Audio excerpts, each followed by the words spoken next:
So from our Desmos investigations, we should have figured out parent functions for sine and cosine. So we're going to write those down in table format now if we don't have them, or to check and make sure you do have them correctly in your notes. So in that Skill 1 notes packet where you took notes on Desmos, both the structure of the graph and the transformations, for our sine function, we use this table of points if this is the route that we're going to go. A reminder about why we use this. This is basically the angles on the unit circle that are easiest to calculate sine. The angles that have sine values of 0, 1, and -1.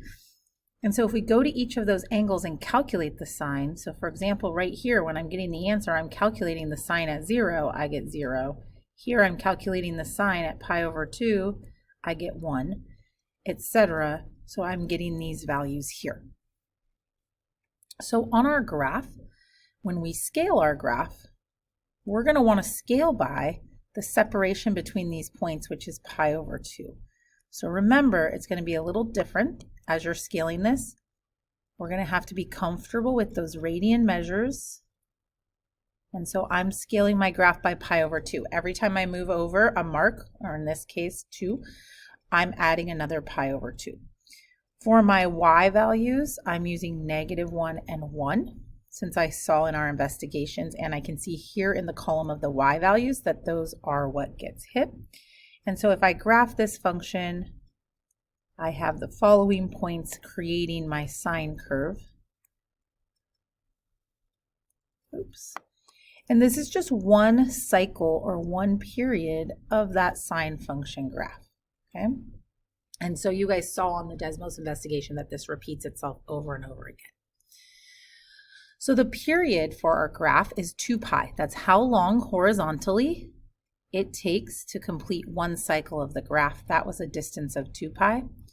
Our amplitude for this graph is 1. Remember, the amplitude is the distance from the midline to the top or to the bottom, which in this case are both a distance of 1. So that's what we're measuring there for amplitude. Our domain is all real numbers. There's nothing limited to what we can plug in here. In our range, we can see that the graph bounces between -1 and 1, or we can write that in interval notation as well. Okay. For your cosine graph, it's going to be super similar. This is why we study sine and cosines together. The only difference is that these y values happen at different angles. So we're going to create the same graph for cosine. So we are using the same value. So your x column should be the same x values that we used for sine. But remember now that for the y values, we're calculating the cosine of the angle. So that's how we're going to get each of those values in our parent function chart, giving us the values you see here. And noticing a lot of the same characteristics. So because of the scale, we're going to graph our x-axis scale. We're going to label the same way that we did previously for the sine function, and y as well, because we see those values between 1 and -1. And then we can plot these points, and we can see the cosine wave. And from a distance, the cosine wave and sine wave look really similar. It just kind of has to do with that starting point. So it's kind of nice. They have a lot of the same characteristics. We just really have to make sure we know which one's sine and which one's cosine. So again, our period would be 2 pi, our amplitude 1, our domain all real numbers, and our range from -1 to 1. So then our goal is to take these parent functions and be able to graph them with any sort of transformations in them.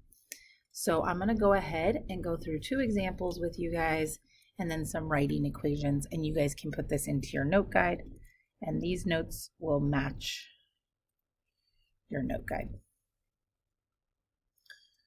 So for the first example, we're going to graph y equals -2 sine 2x minus pi plus 1. And we're going to rewrite this like we always have, where the inside of the sine function, we need to separate that b times x minus h so we can clearly see what the horizontal stretch and compression is compared to what the h value is. Okay, so I would have an equation that looks like this. So I'm going to show you guys how I would graph this, and then also we can rely on a previous method that you guys use for your table. So there's a couple different ways. So one way to graph this is to think about the sine graph in general. It looks like this. This is the parent function visually. And we basically want to regraph that, and we want to rescale if we have a horizontal stretch or compression, and we just kind of want to do all of our transformations. So one method of graphing this is to really just walk through the transformations. So for example, we have a reflection over the x-axis because of that negative a value, which means instead of following the normal sequence of points, I want to reflect those points. So my final graph should go from the midline down to the midline up and back to the midline. And when I say midline, we're referring to this part here where we can see the graph goes above and below. And so normally in a parent function, that midline is at 0. But in this graph, we have a k value of 1. The graph gets shifted up 1. So our midline is going to be at a y value of 1. Also, we normally start the parent function at 0, meaning the first point that we graph is lined up with an x value of 0, but we have an h value here of pi over 2, so we're not going to start at 0. We're going to start to the right, pi over 2.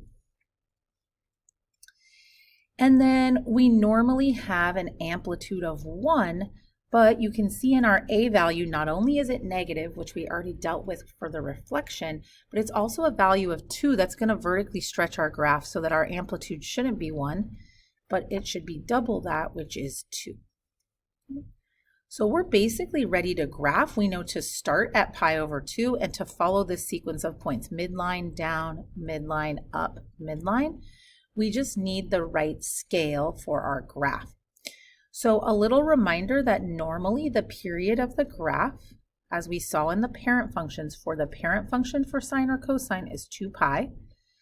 But the way a graph would get squished closer together or spread further apart is with a horizontal compression, which would move it closer together, or a horizontal stretch, which would move the waves further apart.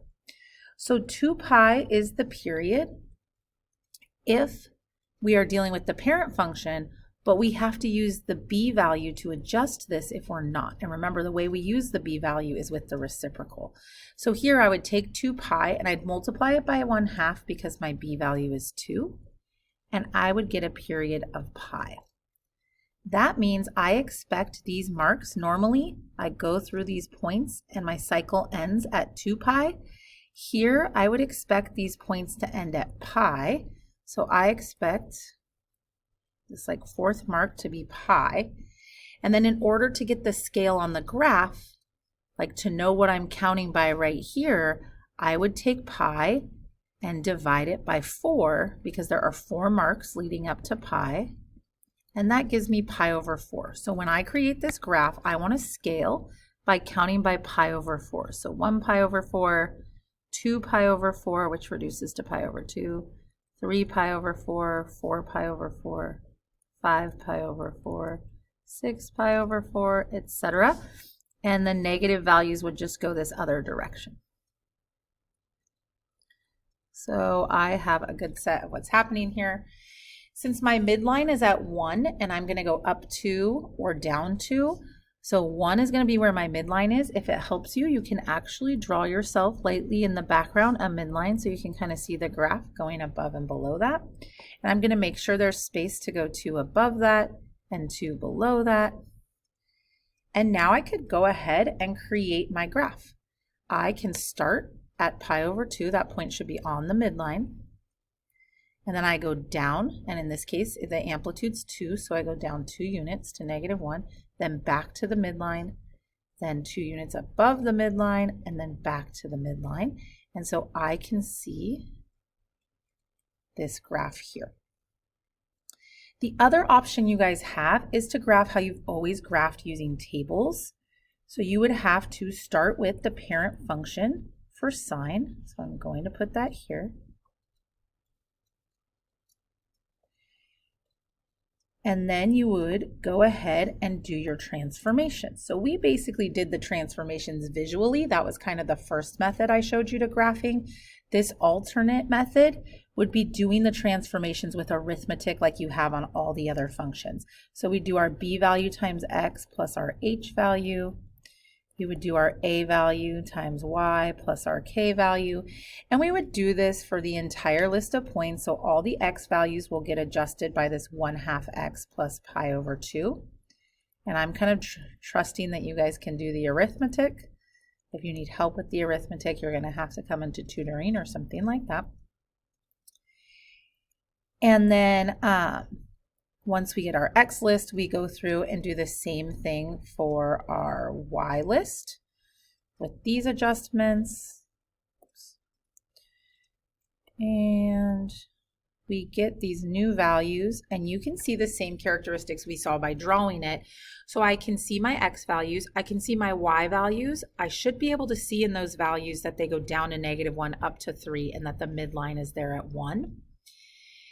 And then I can plot those points and you get the same values that we did here. A note on scaling the graph here, you can do the same thing we did earlier. You can find the period and then split it by 4. You could also just kind of find out how far apart these are, meaning take 2 of the X values, like 3 pi over 4 and pi over 2, and figure out how far apart they are. So subtract them, and that gives pi over 4 also, and that is what we would use as our scale. So you guys can decide whether you like the visual method or the points method. We should also be able to tell our amplitude. We can see it on the graph, our amplitude is 2, but you guys should also be able to get that from the A value. We don't ever say negative amplitude, so we would just use the absolute value of A. And again, the domain is all reals.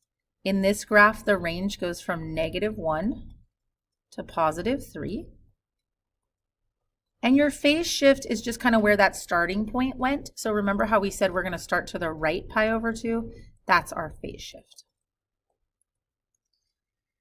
We're going to walk through one more, a cosine graph, and then look at writing equations, and then that will conclude the notes and should give you enough information for your note guide. So the next equation that we're going to graph is going to be y equals y equals 3 cosine -x over 3 minus 2. Now in this one, I don't really have to rewrite it because it doesn't have an h value, but if you're struggling with that b value, that's a 1/3 in front of x if you like to see it that way better. So I'm going to walk again through this first method. So cosine is normally like this for the parent function, but we have a horizontal reflection this time. So I'm going to visually look at how that horizontal reflection changes the order of the points. So now my points are going to go in this direction, kind of towards the left of the axis rather than the right, starting here and going that way. So that's kind of what I see as how I'm going to graph the order of the points. And then I'm just going to go through and look. So my midline is normally at 0, but in this case is at -2 because of the k value. I normally start at 0, and I'm going to continue to start at 0 this time because there's no h value here. So there's no shifting right and left, but my k value is -2, and I got that shifting up and down. And then I see that my a value is 3, and that's going to affect this amplitude measurement being 3. And now that I see that, I'm going to work on scaling the graph. So the first thing I'm going to do is calculate my period. So I'm going to do 2 pi because that's the normal parent function cosine period. And I'm going to multiply by the reciprocal of b. And that's going to give me 6 pi. So the period of this graph will be 6 pi, meaning normally we see the cycle end at 2 pi. But this time when I see it end, I would like it to be 6 pi. So I want to think about how that fourth mark would be 6 pi. And so I'm going to divide 6 pi by 4. 6 pi divided by 4 reduces to 3 pi over 2. That's what I'm going to scale my graph by. So it would go 3 pi over 2. The next mark would be another 3 pi over 2, which would be 6 pi over 2, but that reduces to 3 pi. Then 9 pi over 2, then 12 pi over 2, but that reduces to 6 pi. And then 15 pi over 2, 18 pi over 2, that reduces to 9 pi. It's cool. So at 0, we're at the maximum. Then at the next mark, the midline. The next mark, the minimum. Back to the midline and back to the maximum. So again, we want our midline at -2. All right, so for our table of points, we would create the parent function. Our transformations are here at the top from our A, B, H, and K values, and then we would go ahead and calculate these. And then if we plot those points, we have the same things that we see here. And then again, from the graph, you can see the amplitude, or you can see it in the equation by the A value, okay, which our A value is 3. So our amplitude is 3. Our domain will be all reals. This range goes from -5 to +1. And there is no phase shift because we started at 0. You're going to be asked to graph 2 cycles of each of these graphs, so it's important that you can continue this cycle through the pattern of points and add on at least one more cycle. That helps me understand that you know the graph is actually a continuous thing and you can actually see the pattern of the points. Okay. All right. The last thing we're going to look at is kind of going backwards from this. If I give you information about the graph, can you write the equations? So we're going to do it 2 ways. One way is just listed information and one way is a visual. So for the first example here, we're going to write a sine and a cosine function. They say the amplitude is 2, so that tells me I can use A as 2. I'm going to come back to the period. There's a reflection over the x-axis. That tells me my A is negative. And there's a horizontal shift to the right pi over 4, so that tells me H is pi over 4. There's nothing about a vertical shift, so K is 0. And then I need to work on this piece of information. The period ended up being pi over 12. So think about how we worked on that. When we graphed the cosine or sine function, we started with a period of 2 pi, we multiplied by the reciprocal of b, and we ended up with the new period, whatever the new graph's period was. They're telling us in this case that that new period turned out to be pi over 12. So we want to know 2 pi times what b reciprocal made pi over 12. So this equation can turn into 2 pi over b equals pi over 12. Some of you can do that in your head, but if you can't, I would just cross multiply to solve this. So 2 pi times 12 pi is 24 pi, and b times pi is b pi. I would divide by pi, and I would have that b should be equal to 24. So my equation for sine would have an a value that's negative and is 2. It would say this word sine. It would have a b value of 24 and an h value of pi over 4 and no k value. And for cosine, even though sine and cosine aren't the same, with this information, without them telling me what it was shifted to, I would just write them exactly the same. If you're talking about a sine, there's the equation. If you're talking about a cosine, here's the equation. All right, so now we're going to try and make that list of information from a graph so we can do the same thing. So when you look at this graph, notice it goes up to a maximum of 2 and down to a maximum of -4, meaning that -1 is kind of where the midline is. And that tells me that the k value is -1.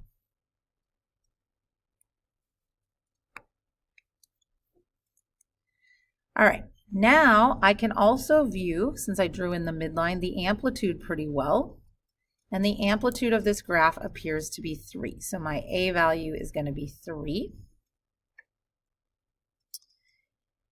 And then the period of the graph, I can see, for example, that here is one period from maximum to maximum, and that goes from pi over 2 to 3 pi over 2.